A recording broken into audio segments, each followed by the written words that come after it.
Did you know that your FYER 2.0 can store up to 1000 hours of data completely offline?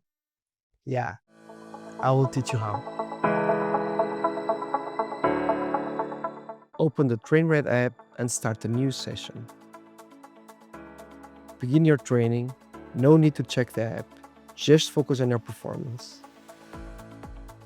When the sensor is connected to your phone via Bluetooth, the LED will glow blue.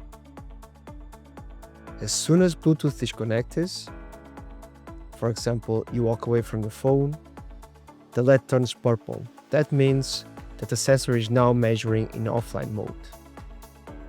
Then go back to the app's home page, tap the gear icon in the top right to open General Settings. Select My Sensors. Choose Import Data. You will see a list of stored sessions. Select the one you want to import. Tap Import, then Next. Choose the session type and where you place the sensor on your body.